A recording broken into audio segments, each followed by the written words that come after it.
राकेश जमवाल। माननीय अध्यक्ष महोदय, प्रश्न संख्या 1309। माननीय मुख्यमंत्री महोदय। माननीय अध्यक्ष महोदय, सूचना सभा पटल पर रख दी गई है। माननीय सदस्य राकेश जमवाल जी। माननीय अध्यक्ष महोदय, ये विषय प्रदेश के लाखों युवाओं के हितों से जुड़ा हुआ विषय है।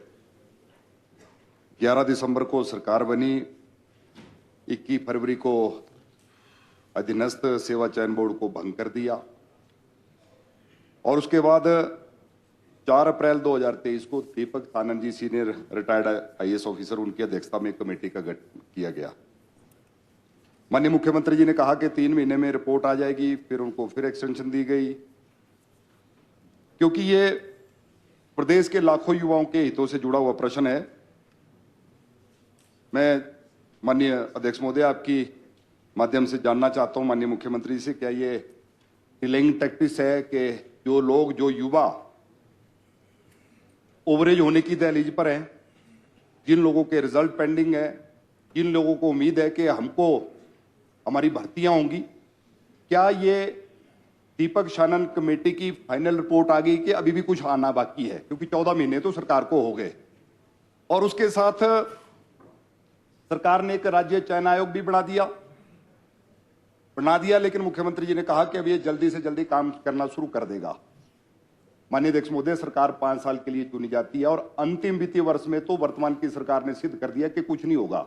हमारी सरकार के समय में भी एक वित्तीय वर्ष के जितने संस्थान, जितने कार्यालय थे, सब डिनोटिफाई कर दिए। इसका मतलब सरकार 4 वर्ष के लिए है।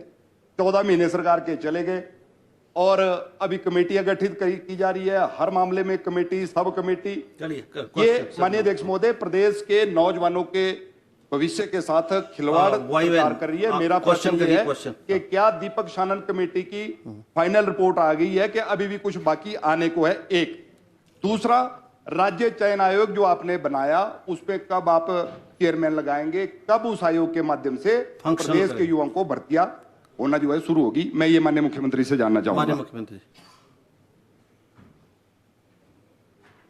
माननीय अध्यक्ष महोदय, माननीय सदस्य ने ठीक कहा। प्रदेश के हजारों युवा लोगों का भविष्य की बात। सबॉर्डिनेट सिलेक्शन बोर्ड में प्रदेश के हजारों युवा लोग बैठते थे, सोचते थे कि मैं बहुत पढ़ाई कर रहा हूं और पढ़कर मेरे को सरकार में नौकरी मिलेगी।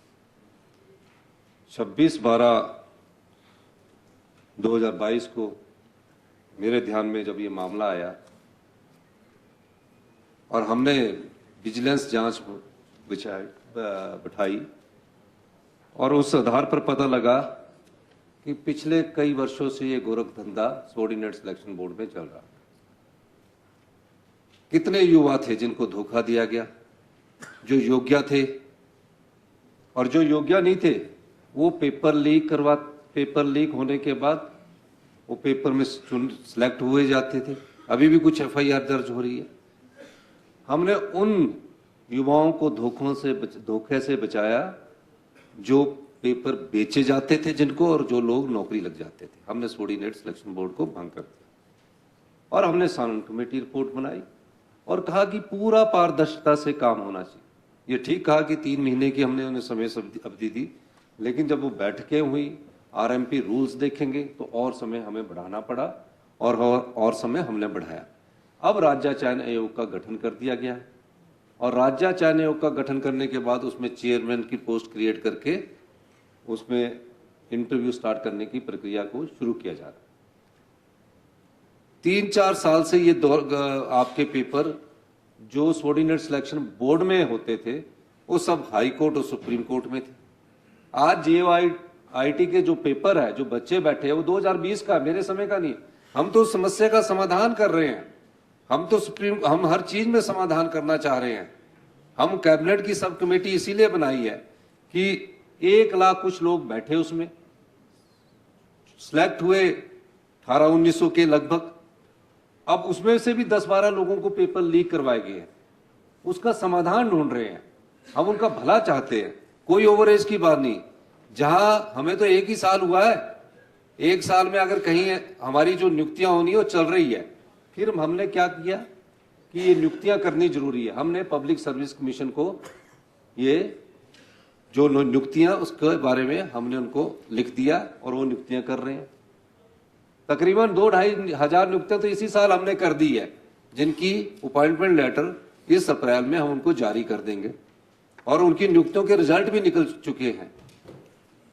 इसके अलावा जो माननीय हमारे राकेश जम्वाल जी ने कहा है कि राज्य चयन आयोग कब तक करेगा, मेरा मानना है कि जल्दी ही इस प्रक्रिया को शुरू कर लिया जाएगा। और क्योंकि ये कंप्यूटर बेस्ड टेस्ट होंगे, पेपर भी कंप्यूटर ही सेट करेगा, सारे कंप्यूटर बेस्ड टेस्ट के आधार पर इसको किया जाएगा। इतना इंफ्रास्ट्रक्चर खड़ा करने के लिए अभी हमें थोड़ा समय लग रहा है, लेकिन नियुक्तियां सभी जो भी राज्य चयन आयोग के माध्यम से, जो सबॉर्डिनेट सिलेक्शन बोर्ड के माध्यम से होती है, वो सब राज्य चयन आयोग को चली जाएगी। जब तक राज्य चयन आयोग उन नियुक्तियों को नहीं करता, तब तक पब्लिक सर्विस कमीशन के द्वारा हम उन नियुक्तियों को कर रहे हैं, जिसमें पुलिस की भी भर्ती जो है, हम पुलिस का पेपर लीक नहीं करवाएंगे। लीक करवाने के बाद जब हल्ला हो गया तो दोबारा करवा दिया। हमने कहा पुलिस की भर्ती का पेपर भी जो है वो पब्लिक सर्विस कमीशन को करवाएगा, जब तक राज्य चयन आयोग पूरी तरह से काम नहीं कर सकता है। एक दूसरा, फिजिकल टेस्ट पुलिस विभाग वाले लेंगे। तो ये सब चीजें प्रक्रिया में है और हमारी सरकार युवाओं को 20,000 रोजगार 31 मार्च तक की जो एडवर्टीजमेंट है वो हम दे चुके हैं, 20,000।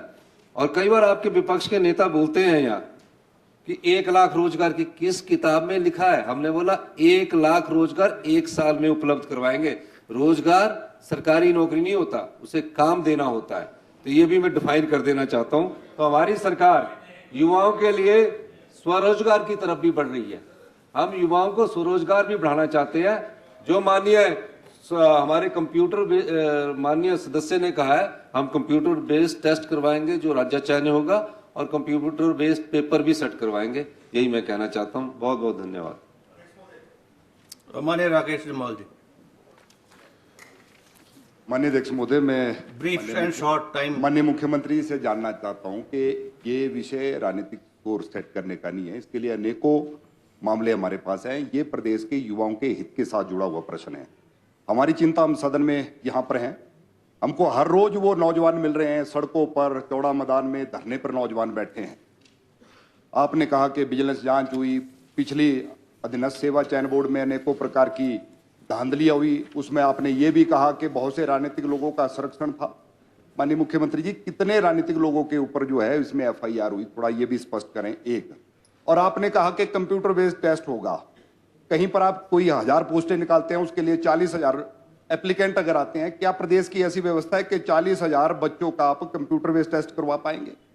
हम ये डिलेइंग टैक्टिस जो हमारी चली है, 14 महीने का समय हो गया हमको ये सुनते सुनते कि पुरानी सरकार ने ये किया, पुरानी सरकार ने वो किया, उसमें पेपर लीक हुआ, हम लीक नहीं करना चाहते हैं। लेकिन आप वो भी कुछ नहीं करना चाहते हैं, लेकिन नई भर्तियां भी करना चाहते हैं। मेरा निवेदन तो ये है कि ये जो आपने राज्य चयन आयोग बनाया है, इसकी कोई तो एक सीमा बता दो कि कब से इसके माध्यम से प्रदेश के युवाओं के टेस्ट शुरू हो जाएंगे, प्रदेश के युवाओं की भर्ती शुरू हो जाएगी। Thank you. हर रोज हमको नौजवान मिल रहे हैं सर।